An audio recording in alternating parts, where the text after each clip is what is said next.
अस्सलाम वालेकुम and welcome to my YouTube channel. कैसे हैं आप सब लोग। आज की जो हमारी रेसिपी है वो है देगी पुलाव की।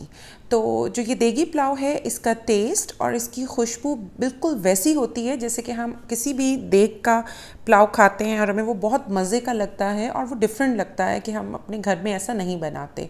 तो चले मैं आज आपको सिखाती हूँ कि वो बिल्कुल देग वाला पुलाव हम कैसे बना सकते हैं।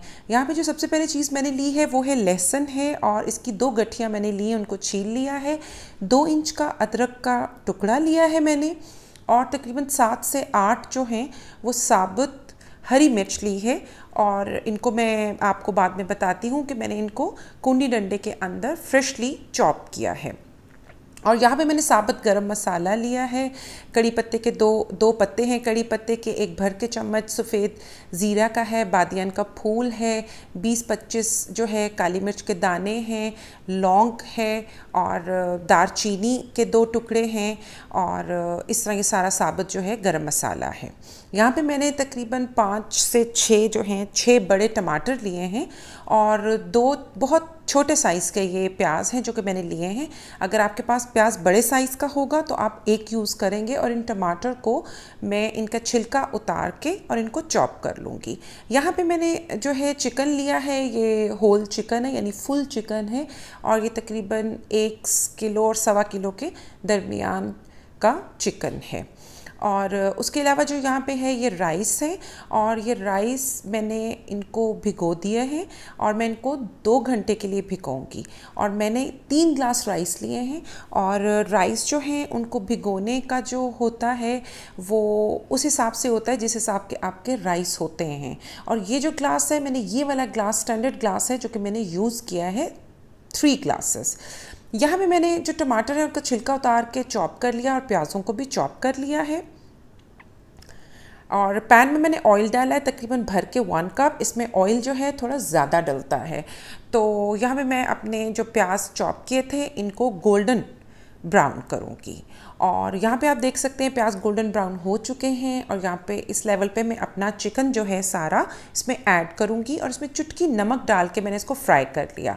लहसुन अदरक को यहाँ पे मैंने जो है कुंडी डंडे में यानी हाथ से इसको मैंने कूट लिया है। मशीन में कूट सकते हैं अगर आपके पास आपको जो भी इजी लगता है, लेकिन फ्लेवर जो है देगी में तो वो ज़रा इसका ज़्यादा अच्छा आता है। मोस्टली मैंने देखा भी है जब लोग देग बनाते हैं जो लोग तो वो हमेशा ताज़ा कूटते हैं तो उसका फ्लेवर डिफरेंट आता है और ज़रा फ्रेश आता है। डिफरेंट तो नहीं लेकिन ज़रा फ्रेश खुशबू होती है। और यहाँ पे मैंने प्याज जो हैं वो चॉप करके इसके अंदर डाल दिए हैं। चिकन को पहले मैंने बहुत अच्छा फ्राई किया था और फिर मैंने जो है टमाटर यहाँ पे जो है मैंने वो इसमें ऐड कर दिए हैं और इसको मैं बहुत अच्छा सा भूनूंगी। और यहाँ पे जब टमाटरों का पानी निकल आया तो इसी लेवल पे मैंने साबुत गरम मसाला और जो हरी मिर्चें कूटी थी वो यहाँ पे मैंने ऐड कर रही हूँ क्योंकि उससे इन तमाम चीज़ों को डालने से अदरक लहसुन और गरम मसाले को डालने का ये फ़ायदा होता है कि जब हम यहाँ पे इस लेवल पे डालते हैं और साथ भुनाई से पहले इसको डालते हैं और जब हम भूनते हैं तो चिकन की जो अपनी हीक या स्मेल होती है वो ख़त्म हो जाती है। तो हमें अब बहुत अच्छी सी भुनाई करनी है और मसाले जो हैं वो अब मैं इसके बाद मसाले डालूँगी इनको तकरीबन अच्छा भूनते हुए ताकि चिकन जो है वो काला ना हो जाए। तो यहाँ पे मैंने नमक 1 चम्मच, नमक जो है वो 2 खाने के चम्मच हैं, 1.5 से 2 खाने के चम्मच चाट मसाला है, 1 भर के चम्मच जो है वो कुटी हुई लाल मिर्च है और 1.5 से 2 चम्मच बिरयानी मसाले का मैंने ऐड किया है।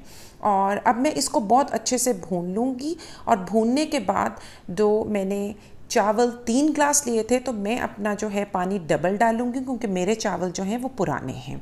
और यहाँ पे मैंने इसका पानी जो है चावलों को ऑलमोस्ट खुश्क हो चुका है और यहाँ पे मैं इसको अब दम पे लगा दूँगी। तो ये आप देख सकते हैं कि मैं इसको अब दम पे लगाने लगी हूँ और मैं इसको 15 से 20 मिनट का दम दूँगी। तो यहाँ पे हमारा दम जो है वो लग के और अब रेडी हो चुका है। चूल्हा मैंने बंद कर दिया है और अब हम देखते हैं कि हमारे राइस कैसे बने। तो ये हमारी जो है राइस है, ये हमारी डिश है जो रेडी हो चुकी है। इसकी खुशबू, इसका अरोमा और इसका जो टेस्ट है वो बिल्कुल जो है वो आपके देगी पुलाव जैसा है और बहुत मज़े का है। आप इसको ज़रूर ट्राई कीजिए और बहुत ज़्यादा यानी सिमिलर है, और बल्कि मैं तो ये कहूँगी कि आपका होममेड है, तो जितना भी इसकी तारीफ़ की जाए बहुत कम है। मैंने इसको 2 दफ़ा ट्राई किया था और 2 दफ़ा बनाने के बाद फिर मैंने इसकी रेसिपी जो है वो रिकॉर्ड की है, ताकि मुझे ये था कि मैं पूरी फुली जब सेटिस्फाइड हो जाऊं तो मैंने जितने भी एक्सपेरिमेंट्स किए तो उसके बाद फिर मैंने इसको रिकॉर्ड किए। तो ये एक बेस्ट रेसिपी है, तो इसको ज़रूर ट्राई कीजिएगा। Thank you for watching.